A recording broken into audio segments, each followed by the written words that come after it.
فايتنا في حاجة هي المراركة، وهي الدعارة.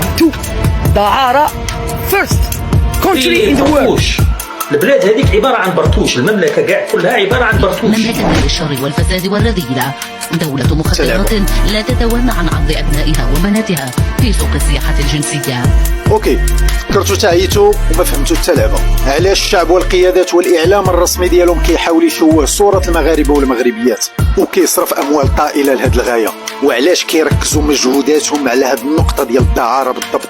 واش هي خطة ممنهجة وشنو الغاية منها؟ اليوم غادي نفرقعوا الرمانة، وعلى عكس ما جرت به العادة غادي نهبطوا تحت السنطة، نعطيوهم حسابهم ونطلعوا لمكاننا الطبيعي.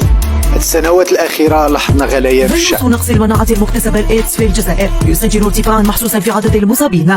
مش حيديك ربي، راهي كاينه سيده فيك قسنطينه حتحرق قسنطينه، كون ما تزربش ازرب عمي تبون قبل ما تحرق.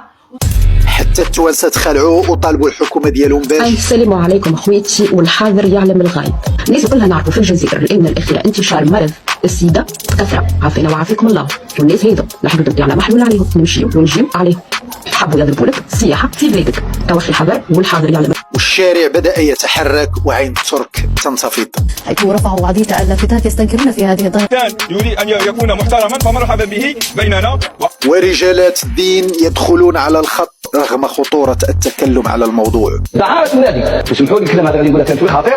اليوم ولات عندنا العقيد لطفي منطقة سياحة جنسية. لما تفتحوا 8000 بيت دعارة غير في العاصمة، غير كنا نصيبوا أطفال في المزابل يشبهونا احنا الجزائريين. الآن راني نصيب أطفال في المزابل عينوا هكذا عيون تاع الصينيين. وهذه الظاهرة وصلت حتى للإمارات.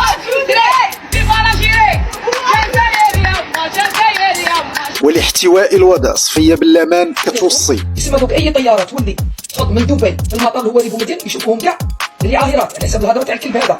نوضوا ناخذوا الغبار على رواحكم ودافعوا الشرف تاعكم. حتى ولاد الجزائر الشرفاء بتركيا بداو كيتشكاو من بنات بلادهم. نحكيو على الجزائريات اللي عايشين هنا في تركيا، خدمتهم باينه بليس دي زويطون. والمجتمع المدني يدق ناقوس الخطر. هناك خصاص في الرجال يروحوا للتاخر الزواج الارادي، يقول لك نتزوج براجل ما زوج بمراه. هذه المشكله راه عندنا ادى الى العنوسه. زوجتك نفس على سنة الله ورسوله. على سنة الله ورسوله. هذا شنو يعني؟ على يدع زوجنا. ايه زوجتك. اشنو السبب ديال هذا الانفلات الاخلاقي وعلاش كيحاولوا يصدروا هذه الصوره ويلصقوها في دول اخرين؟ خصنا نرجعوا 450 سنه اللور باش نلقاو الجواب. الجزائر ستكون مركز لتجربه جميع انواع الدعارة. L'Algérie va devenir un véritable laboratoire dans lequel on va pouvoir tester les mesures phares du système, c'est-à-dire exclusivement dédiées à la prostitution. وغادة تكون سابقة عالمية. وكريستال المتخصصة في موضوع الدعارة بالجزائر تؤكد المدن في الجزائر تحول إلى مصانع للدعارة. Donc ces quartiers réservés vont devenir de véritables usines dans lesquelles sont réunis, nous dit-on, l'ensemble de la prostitution officielle d'une ville. فاش سالاو الفرنسيين من تقتيل الشعب وإخضاعه باش يأكدوا الفوز ديالهم. Quelle est la meilleure manière de prouver au vaincu qu'il est vaincu? C'est en s'appropriant ces femmes. Aurélie Perrier الاختصاصية في sur la sexualité, notamment la prostitution en Algérie. تجيب على السؤال كيفاش كانت الدعارة فاش كانوا العثمانيين. Oui, elle existait mais sous différentes formes. Elle ne souffrait pas de stigmatisation et c'est quelque chose qui change avec donc l'arrivée des Français en Algérie.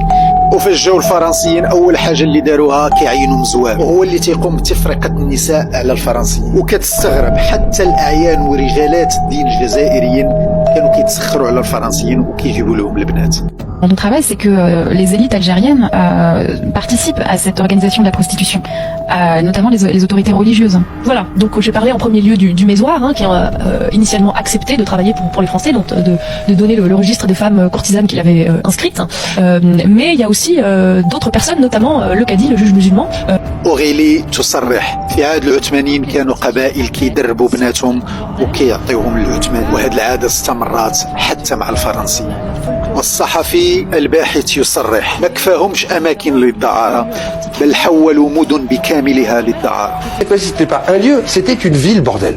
Et les Français ont inventé ça. C'est-à-dire qu'ils ont inventé quelque part des mondes qui n'existaient pas avant leur arrivée. نكتفي بهذا القدر وكنحتفظ باشياء اللي كتجرح اكثر. كنظن انكم خديتوا الجواب ديالكم وفهمتوا علاش كيحاولوا يلطخوا صورة المغرب والمغربيات. كنواعدكم غادي نقرا التعليق كاملين وغنشوف شنو فهمتوا، وكنوجه لجيراننا الرسالة: إنكم تخطئون في الأيادي التي وجب عليكم تقبيلها.